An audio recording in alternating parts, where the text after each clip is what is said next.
Hey guys, Caven from True Champion Gaming here, and today we're actually going to be covering a deck list that we did not create. We usually go over our own brews on this channel, but we are covering Limelight's first place list from C Nationals. So this is the deck that took down C Nationals event, and if you want to see gameplay, we actually are doing a very cool match of first place C versus first place NA. So Water Allies, Xander versus Fire Ranger. So let's go ahead and just jump right into the material deck. We have obviously Spirit of Fire. This is Fire Diana, so we also have to play Diana level 1. Unfortunately, this champion doesn't really do anything when you're level 1, so usually this champion is paired with Dungeon Guide and a more turbo level 3 strategy, because once you get to your level 2, this will bring out a bullet, and then now you can use level 1 since you have a champion on top of the level 1. The level 1 has to get rid of itself, and you can't do it when you're only level 1. So this will get you a bullet, and your level 1 will get you a gun. Then you go into level 3, and this is where the strength of the deck really comes out. You unlock that very, very powerful Umbra element. You will become distant, gives you a little bit more damage from the level 2 effect, and you start giving your opponent these creeping torment cards. So the ideal plan is to turbo up to level 3 as fast as you can, and then you grab your bullet from level 2 Diana, you lineage release your level 1 once you are level 3, because then you already have the Umbra element unlocked and you're able to bring out the very, very powerful Shadows Twins. So this card is an extremely polarizing card. This is either an unbeatable card, or if you do interact with it, it can really ruin the Ranger's day, so the Diana player's day. So Shadows Twin has 5 durability, 1 attack, gets extra attack when it becomes loaded, and so it's a 3 damage weapon, which is almost unheard of in this game, honestly. And then when you use an attack, whenever an attack is used with this weapon that triggers an unhit ability, it triggers it an extra time. So Diana levels 3's effect to give those creeping torment cards that hurts you whenever you draw, you get to double up on those, which is very powerful, and there's some other on-hit effects as well that you can abuse. So this is, like I said, a very polarizing card, and the reason for that is because there's actually a lot more interaction with this specific gun than other guns. So because this actually has an on-load ability to give it +2 attack, you can respond to that ability with the bullet still in the gun, unlike other guns where if you load, you have that response window right then, but if you do something like Zephyr or fracturize that bullet, if you fracturize it, it'll still load into the gun, and because it's moved zones, it'll actually just revert to being back to a bullet, so fracturize will do nothing. And if you Zephyr Shadows Twin on load with a bullet in there, it will permanently get rid of that bullet. It will not renew, it'll just yeet it to the banish, never to be seen again. And so that makes this gun a lot more weak compared to other guns, or a lot more fragile compared to other guns that you can't really interact once the bullet's in the gun outside of them attacking, unless they like do something first. But anyways, so Shadows Twin, very, very, very powerful or very fragile depending on it. So you have to run other guns as well, like Seeker's Rifle. So this is in here for a couple of different reasons. The True Sight can be very beneficial, as well as Spell Shroud. You're not going to use that on kill ability very often. You're not really caring about the board too often. You have other ways to deal with that in the deck. You are really just trying to get your champion to hit your opponent's champion. So the last ability doesn't come up too much, but this is for when you just need to take it a little bit slower. However, the unfortunate thing with Diana is that if you are taking it slower, you're not utilizing your strength, right? And so Diana's biggest strength comes from just turbo to 3, hit you for a bunch of damage, and kind of lock you down, not let you level up, not let you draw a bunch of cards. So Seeker's Rifle is a little bit of a bait card sometimes, but with how fragile Shadows Twin is, sometimes it's a necessary evil. And then we have Taser Shot. This is again, just a crazy card, honestly. It only has 1 damage, but you can make your opponent take damage when they level up. And if you're pairing this with Shadows Twin, this is an on-hit ability, so you can make it so that they would take 8 damage each time they level up, so they'll actually lose health as they level up, basically. So it can be a very, very toxic bullet there. And then you also have to run Plated Bullet, because sometimes if they're already level 3, why not just get an extra damage in? And like I said, there are interactions where you can just permanently lose a bullet, or they might like fracturize it before you get a gun out and stuff like that. So you need to be running multiple bullets and multiple guns in order to deal with what your opponent's presenting to you. You also run Bauble of Abundance. No, this is not a joke. Diana, the Ranger class, actually wants to run this card. The Creeping Torments deal damage to your opponent if they draw 2 cards or more in a turn. And so your opponent draws for their turn, and then you pop Bauble of Abundance, and now you can hit them for damage before they've even really started the turn, before they get to their main phase, basically. So really, really solid synergy there with Diana, and it also gives you a card, obviously. So then we have Flash Grenade. So Jason chose to play this card, which is in some decks for Ranger, but not always an auto-include. And, you know, he doesn't have that much defense in the deck, so I think I understand why this is in the material deck. I think this was just a player choice to have a more consistent way to have defense than to clog up his deck with a bunch of defensive cards. And I think he went a little bit more like all gas, no brakes kind of situation. So this card, however, can be a fantastic way to utilize a floating memory if you've already leveled up, because Ranger, outside of like Shadow's Twin, doesn't really have anything that it wants to materialize from one after then. And it can just be, if you're staring down a Fire Aggro Xander deck or something that's like really trying to punch you really quick, this can be a really, really, really good out to that. So I can understand why it's in here, but Ranger usually does have very tight material decks with all the bullets and guns that it wants to play, so it is an interesting choice. We have Viridian Protective Trinket, Fracture Ice, Frostbind, Song of Frost. All these cards are brutal to Ranger players, water being one of its worst matchups, so it makes sense that this is in the main deck auto-include. And then Ring is 5 out of 5. No other Divine Relic can come close to it, so it's in here. Before we get over to the main deck, I just want to quickly shout out a couple of things. So we do finally have Mercurial Heart pre-orders up on our website, and it's actually been selling pretty well. I know we are very limited on the Sylvie and Tristan deck boxes specifically, or collections, whatever they're called.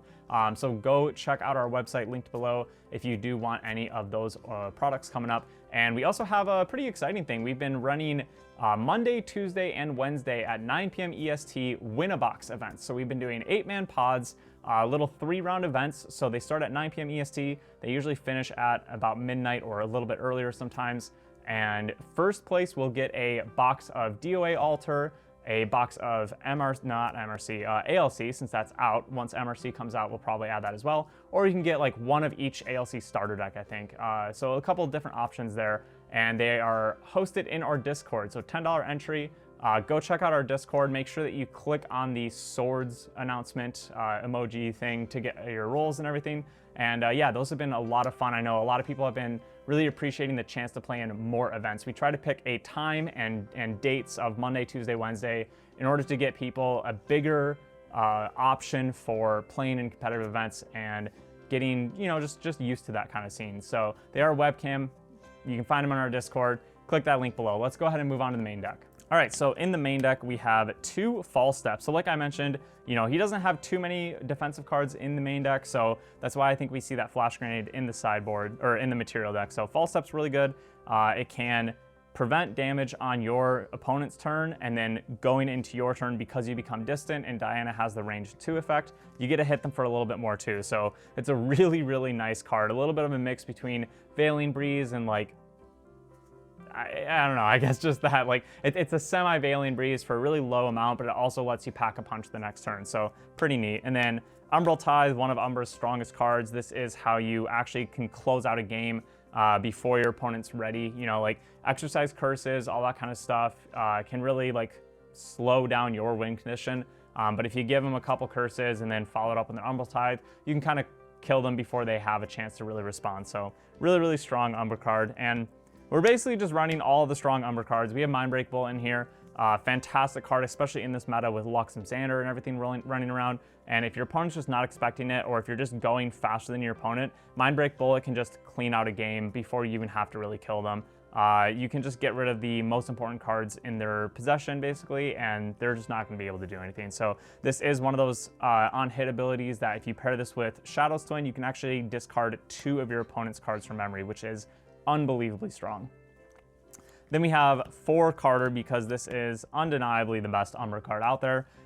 It's a insane card, and yeah, I mean, this feels like one of the strongest cards from the new set. This is your way to do some cleave damage and start, you know, waging a war against ally decks, and you recover if you sweep a whole board and stuff like that. You get rid of, most importantly, their taunt and intercept allies, all that kind of stuff. You know, you don't even have to sacrifice another ally. Sometimes just cleaving for 2 is really strong. A lot of the common taunts and interceptors out there have 2 health, like most famously Stalwart Shield Mate, but even Swift Recruit and stuff like that too. So yeah, Carter's just crazy, crazy, crazy good. That's like a pretty standard Umbra package, I think, for Ranger decks right now. Then, of course, we're in Fire, so we're going to run 4 Creative Shock. I'm not going to talk forever about this. It's a really, really good Fire card. You probably know it by now. Then we have a little bit of the Fire Ranger package. So Airship Engineer is a really cool one. If you're running a lot of ways to give units ranged or distant, you can play this card with the on-enter ability on the stack, give him, her, whatever unit you want distant, and then that'll trigger her ability to draw a card in your memory. So you can actually use this as a really fantastic way to not only filter and like set up to turbo into 3 and keep materializing everything, but also becomes a 3 attack unit for 2, which is really fantastic. Obviously, it's going to cost you a little bit more than 2 because you have to distant, but the payoff is there for sure. And then we have 3 Automaton Bomber, another really strong Fire Ranger card. I think out of the Fire Ranger like engine, you know, Fiery Duelist and like these 2 and stuff like that, a couple other ones, Airship Cannoneer, Engineer and Bomber are probably my favorites. So I like that Jason had these in the deck, but not really the other ones. So Bomber can be insane. You can clear out basically any ally in the game if you make her ranged. And then that floating memory can come up by discarding it from Creative Shock or something like that. We also have probably the most interesting thing in his deck was Crimson Tier. So we've seen this out of the new set in some really aggressive Fire Xander options, but not really in Ranger, which is kind of funny. So I think it's a really good pick. You know, that level 1+ means that you can really start trading with like ally decks and stuff.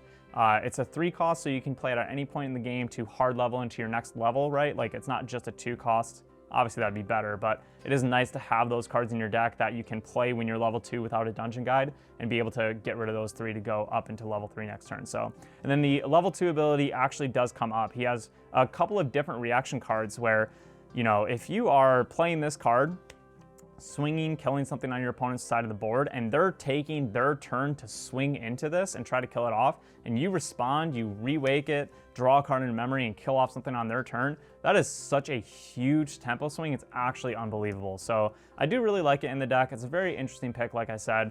I think it's pretty strong. So, and then we also have Incinerary Shot. This is really going in on the turbo train, I feel like. If you're putting this card in your deck, you're saying, hey, I'm trying to kill you as fast as possible, basically. Mind Break Bullet's always going to be the better bullet in a late game, unless they're playing around it, of course. But usually, like, it's really hard to play around that card, and if they are, it means that they're doing nothing. You should kind of just win the game anyways. So Incinerary Shot in here is just, I think, saying, hey, we're going to go really fast. I'm going to try to hit you for a ton of damage and close out a game faster than you expect. So very interesting to include. Yeah. Now onto the normal cards. Of course, like I said, this is a fast level 3 deck, 4 dungeon guide, gotta do it. That's the card that you want to see and why Fire Ranger is more popular than something like Water or Wind Ranger, just because Fire can see more cards, and Dungeon Guide is such an important one to see in that deck. We have 4 Fast Cure. You go pretty low on Influence, so this is a card that makes sense. You can heal, you know, stave off those ally decks from killing you a little bit fast, and you're a level 3 deck, so the floating memory is really nice too. Stalwart Shield Mate kind of fits a similar role. It's also a good anti-Ranger card itself. This is going to help you with the mirror match and honestly just a bunch of different generic decks as well. And then we have Library Witch. So we've seen Library Witch in a few Fire Ranger lists that have topped so far. You know, it's definitely an interesting card having that 1 health, but I think it makes sense to be in here. You want to filter a lot. You want to have some options for when you are against Ranger and everything.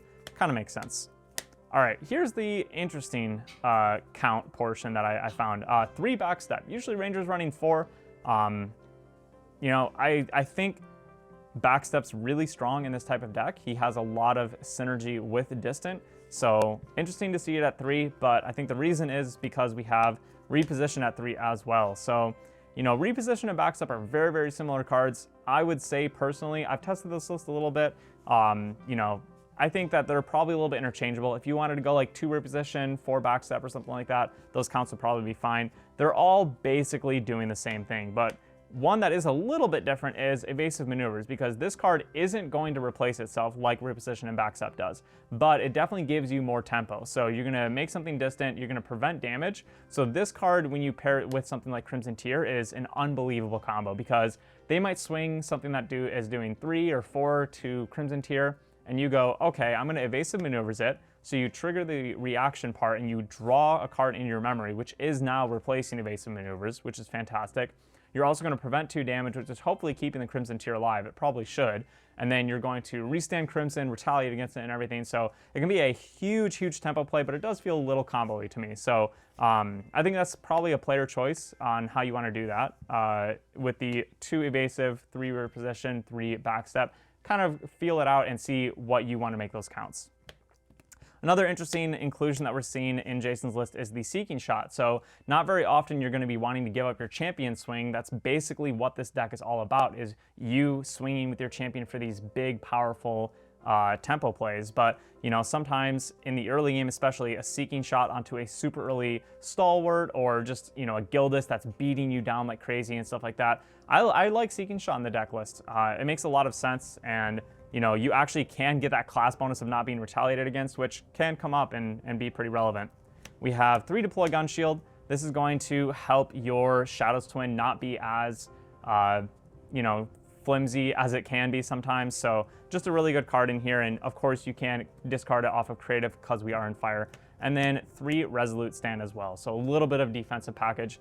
The fact that you can play this for free is very important, and why you're going to see this card probably more than like Vanish in a deck list like this, because you really, really go low on influence sometimes when you're turboing up. So we are going to quickly talk about the side deck. He does run Spirit of Serene Fire in the side. Kind of an interesting inclusion. I'm assuming that this is just for the anti-ally decks and stuff. I honestly haven't tested his list sideboarded very much, so I can't speak too much on it, but I would imagine that this is basically just for the recover and to also glimpse, you know, like maybe you just really need to see that dungeon guide fast in a specific matchup. Grail and Lantern, I think we all know what that's in there for. Erupting is still around sometimes, so Grail and Lantern can save you the match against that. We have a Terrafring, because again, I do think that allies can be a little bit of a problem with this deck.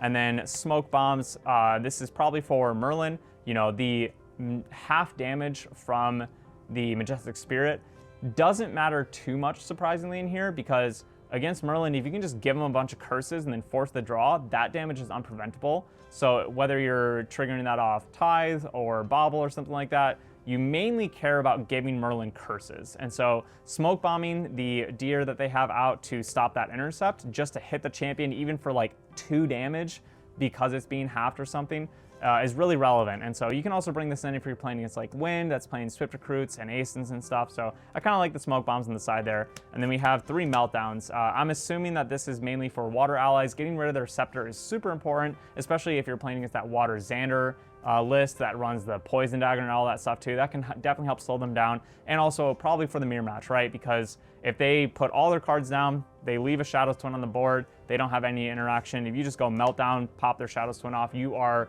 way ahead on that tempo. So I think the sideboard was like a really, really solid play. Overall, I like the list a lot. Jason obviously did very well with it. And, you know, it's really cool to see all these different types of cards that are coming in and taking down first place at CNAT. So congrats again, Jason, and thank you guys all for tuning in for the list and hopefully the reasoning why behind everything. So like I said, we do have that gameplay coming up soon, so stay tuned and we'll see you next time.